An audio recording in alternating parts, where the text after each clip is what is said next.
अस्सलाम वालेकुम स्टूडेंट्स जी। हमने स्टार्ट की हुई थी जी फिजिक्स 10th चैप्टर नंबर 12 है जी हमारे पास। तो आज का जो टॉपिक है वो है हमारा पावर ऑफ ए लेंस।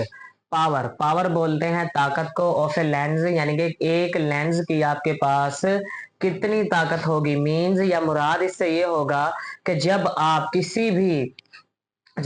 किसी भी ऑब्जेक्ट को सी करते हैं यानी कि देखते हैं या व्यू लेते हैं, किसके व्यू लेते हैं, जब आप व्यू लेते हैं लेंस के थ्रू किसी ऑब्जेक्ट को सी करते हैं तो उसके देखने की ताकत कितनी है कि वो आपको कितना फोकस करके किसी भी ऑब्जेक्ट को दिखा सकता है। तो power of lens is defined as, वो कहते हैं जी पावर ऑफ लेंस को आप इस तरह से डिफाइन कर सकते हैं, डिफाइन मीन्स तारीफ कर सकते हैं, एज द रेसिप्रोकल। रेसिप्रोकल बोलते हैं वैसे आप लोग उलट को, ठीक है। मींस जो आपके पास बटे की फॉर्म में होगा, ठीक है। The reciprocal of its focal length. अब फोकल लेंथ क्या था आपके पास, अगर लेंसेज में बात करें कि जो सेंटर का पॉइंट था आपके पास और जहां इमेज बन रही थी आपके पास, कि ये आपके पास सेंटर आ गया और ये आ गया जी आपके पास इमेज, इनका जो डिस्टेंस था दोनों का उसको हमने नाम दिया था जी फोकल लेंथ का। अब वो कहते थे reciprocal of its focal length, वो कहता है जो आप फोकल लेंथ ले रहे होंगे वो फोकल लेंथ इन मीटर्स, वो किस में होनी चाहिए आपके पास, मीटर में, सेंटीमीटर में नहीं होनी चाहिए। क्यों? क्योंकि जो आपके पास लेंथ है, लेंथ का यूनिट होता है आपके पास मीटर। थस अब देखिए फार्मूला क्या है जी आपके पास, पावर ऑफ ए लेंस।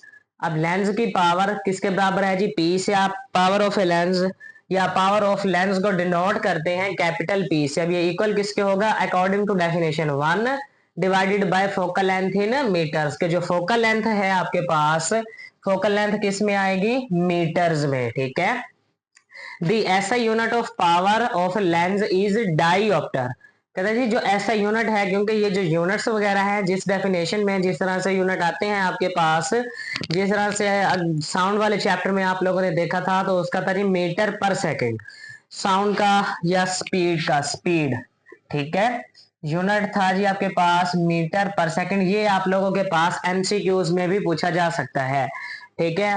तो क्वेश्चन किस तरह से होगा जी एमसीक्यूज में, दी ऐसा unit of power of lens is, तो ठीक है। आगे फिर आपको 3 से 4 चार ऑप्शन दिए जाएंगे जिनमें से सिर्फ एक डायोप्टर जो कि ठीक होगा आपके पास, बाकी सारे जो हैं वो आपके पास रॉन्ग होंगे, denoted by the symbol capital D.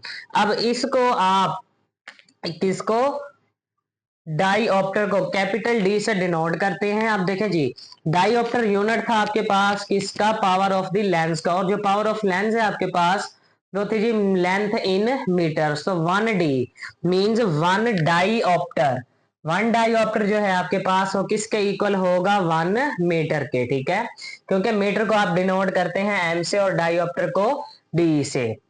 Next है जी आपके पास image formulation by lens. Image, image बोलते हैं जी तस्वीर को, फॉर्मुलेशन, फॉर्मुलेशन का मतलब आएगा आपके पास बनना या बनावट, ठीक है। कि जो इमेज बनती है आपके पास, इमेज तस्वीर बनती है बाय लेंस, जब आप लेंसेज का इस्तेमाल करते हैं तो इमेज किस तरह से डेवलप हो रही होती है, बन रही होती है लेंस पर, ठीक है। जो कि आप आई ग्लास वगैरह में जिस तरह से हम पहले पढ़ चुके हैं, आई ग्लास यानी कि जो जिन लोगों ने आई ग्लासेस लगाए होते हैं देखने के लिए वो यूज करते हैं, तो उनमें आपके पास इमेज या कैमराज या दूसरे डिवाइसेस में किस तरह से यूज की जा रही होती है, ठीक है। इन मिरर्स, वो कहता है जी मिरर, मिरर बोलते हैं आप लोग शीशे को, ठीक है। Mirror, in mirrors image form through reflection. वो कहता है जो मिरर पढ़े थे आपने, अब मिरर कौन कौन से थे आप लोगों के पास, 2 मिरर थे।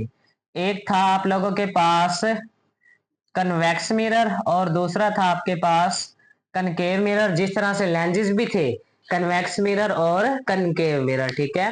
तो कहता है जी मिरर जो है इनमें आपके पास इमेज जो बनती है, फॉर्म होती है, किसकी वजह से होती है, रिफ्लेक्शन की वजह से। But lenses forms image through refraction. अब देखें ये दो चीजें थी आप लोगों ने पहले भी डिस्कस की हुई हैं, मैंने बताया हुआ है आप लोगों को कि एक है रिफ्लेक्शन और एक है रिफ्रैक्शन। यहां जस्ट आपके पास RELE और RA का डिफरेंस है, बाकी स्पेलिंग ठीक है।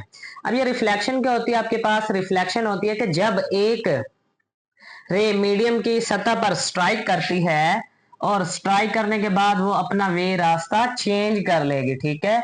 तो ये होगा रिफ्लेक्शन। और जब एक वे रे मीडियम पर स्ट्राइक करे और दोबारा उसी मीडियम में वापस आ जाए तो उसे हमने किसका नाम दिया था, रिफ्रैक्शन का, ठीक है। This is also explain ray diagram as follows. वो कहते हैं इसको अगर आप मजीद एक्सप्लेन करना चाहें तो मजीद एक्सप्लेन मीन्स वाजे करना चाहें इमेज फार्मूलेशन ऑफ लेंस को, तो आप इसे किसकी मदद से कर सकते हैं, रे डायग्राम की मदद से, ठीक है। अब ये रे डायग्राम क्या होती है, आप लोगों के पास रे डायग्राम होती है कि इमेज बनती किस तरह से है, डेवलप किस तरह से होती है आपकी ऑब्जेक्ट की लेंस पर, ठीक है। तो पहला है जी आपके पास, अब 3 पॉइंट है इनके। पहला है जी द रे पैरेलल। अब पैरेलल का मतलब, पैरेलल है आपके पास, तो पैरेलल का मतलब होता है जिस तरह से आपके पास ये 2 से 3 वेव्स हैं या रेज हैं, तो इनका जो एंगल है वो होगा सेम। इसका भी 180 डिग्री, क्योंकि ये एक लाइन है तो लाइन का एंगल आपके पास 180 डिग्री होता है। ये तो तीनों आपस में सेम है, पैरेलल है to principal axis. The ray parallel to principal axis. अब ये प्रिंसिपल एक्सिस था आपके पास कि जो सेंटर और आपके ऑप्टिकल सेंटर को मिला रही होगी लाइन, उसे हमने किसका नाम दिया था, प्रिंसिपल एक्सिस का। अगर इस इमेज में बात करें तो ये जो लाइन है आपके पास ये डिनोट करती है प्रिंसिपल एक्सिस को, ठीक है। अब प्रिंसिपल एक्सिस जो है आपके पास एक लाइन है जो कि सेंटर ऑफ लेंस और ऑप्टिकल सेंटर दोनों को मिलाती है आपस में। वो कहता है the ray parallel to principal axis. जो रेज हैं वो पैरेलल हो जाएंगी, पैरेलल मींस एक जैसी आ जाएंगी, pass through the focal point. और कहां से गुजरेंगी, फोकल पॉइंट से, जिसे हम किसका नाम देते हैं, एफ का, ठीक है।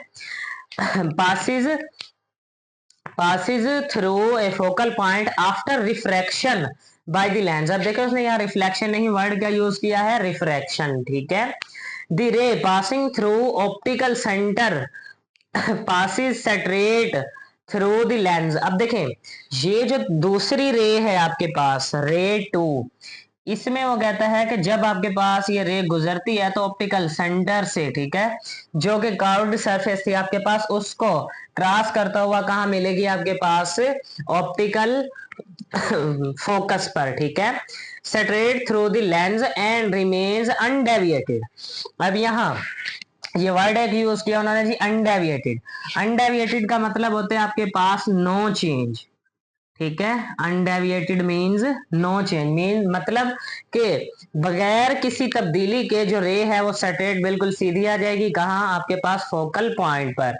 The rays passing through the focal point become parallel to the principal axis. The ray, वो रे जो पास थ्रू गुजर रही होगी फोकल पॉइंट से, become parallel to principal axis. तो कहते हैं जी पैरेलल हो जाएगी आपके पास किसके, प्रिंसिपल एक्सिस के, after refraction by lens, lens से रिफ्रैक्शन होने के बाद। क्योंकि रिफ्रैक्शन में आप लोगों ने देखा था कि वे जो है वो पैरेलल हो गई थी आपके पास उसी मीडियम में ही, जबकि रिफ्लेक्शन में आपके पास चेंज कर लिया था वे, ठीक है। तो ये टॉपिक भी अब आपका कंप्लीट हुआ इमेज फार्मूलेशन बाय लेंस के। इमेज जो है लेंस पर किस तरह से बनाई या दिखाई जा रही होती है। तो हम चलते हैं जी अपने नेक्स्ट टॉपिक की तरफ। तो नेक्स्ट टॉपिक है जी हमारा image location by lens equation.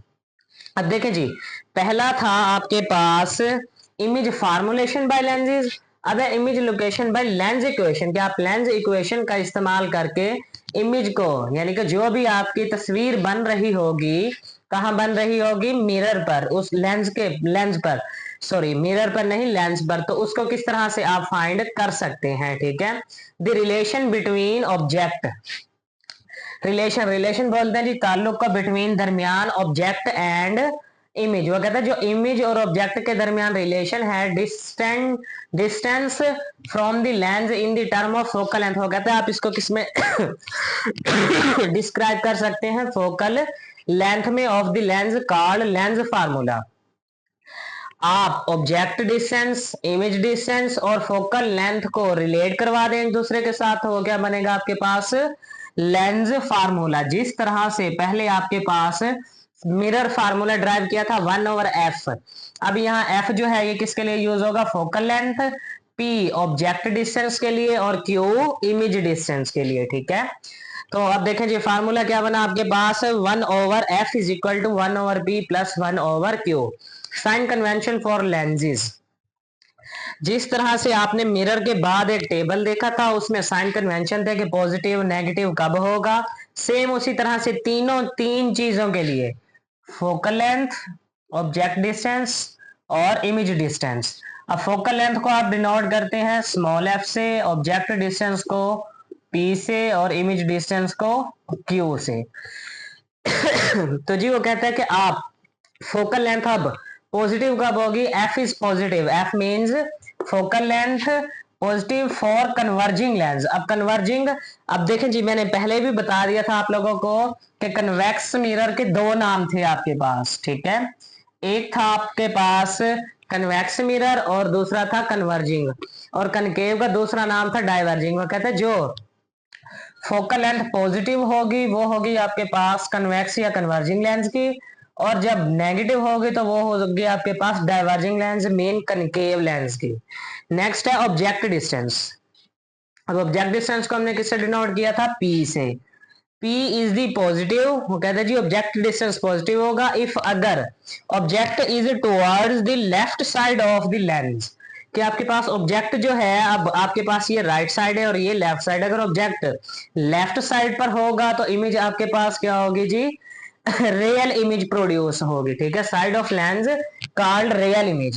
P is negative, अब को कहता है जी आपके पास जो ऑब्जेक्ट डिस्टेंस है वो नेगेटिव होगा। कब नेगेटिव होगा, if object is towards the right side of the lens, कि लेंस है आपके पास और ये अगर इधर होगा आपके पास ऑब्जेक्ट, तो आपके पास इमेज क्या बनेगी, नेगेटिव। ठीक है, अब दो चीजें हो गई आपके पास, फोकल लेंथ भी और ऑब्जेक्ट डिस्टेंस भी। तो नेक्स्ट है जी हमारे पास इमेज डिस्टेंस। अब इमेज डिस्टेंस जो है हमारे पास, इमेज डिस्टेंस को हम डिनोट करते हैं Q से।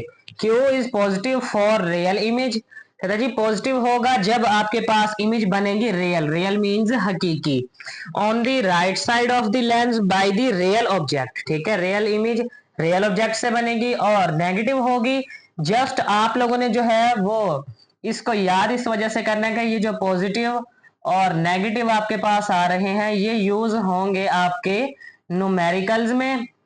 अब न्यूमेरिकल्स में जब ये यूज होंगे तो आपके लॉन्ग के लिए भी ये टॉपिक इंपॉर्टेंट होगा। बस ये जो 6 बॉक्स हैं अगर ये आप याद रख लें कि focal length, object distance, image distance, negative positive कब कहाँ कहाँ या किस किस मिरर के होंगे आपके पास, तो फिर आप इजीली न्यूमेरिकल प्रॉब्लम को और अपना ये थ्योरी वाले क्वेश्चन को भी इजीली सॉल्व कर सकते हैं। ठीक है, तो स्टूडेंट्स आज का जो टॉपिक थे हमारे power of lens, image formulation by lens और इमेज लोकेशन बाय लेंस, तीनों कंप्लीट हुए। एक आपके पास शॉर्ट के लिए था, बाकी जो 2 क्वेश्चन थे तो बाकी 2 आपके पास आते हैं लॉन्ग क्वेश्चन के लिए। अब देखिए एक क्वेश्चन जब लॉन्ग के लिए होता है, अगर उसमें से लॉन्ग क्वेश्चन नहीं बनता तो फिर आपके पास उसमें से जो लॉन्ग नहीं बना तो उसका कोई भी पार्ट शॉर्ट आने का चांस होता है। और फिर जिस तरह से ये पॉजिटिव कब होगा या नेगेटिव कब होगा, तो इस तरह वाले लॉन्ग, शॉर्ट और MCQs तीनों चीजों के लिए ज्यादा इंपॉर्टेंट हो जाते हैं। ठीक है, तो आज के हमारे टॉपिक कंप्लीट हुए। ओके स्टूडेंट्स, बाकी मिलते हैं नेक्स्ट लेक्चर्स में। ओके, अल्लाह हाफिज।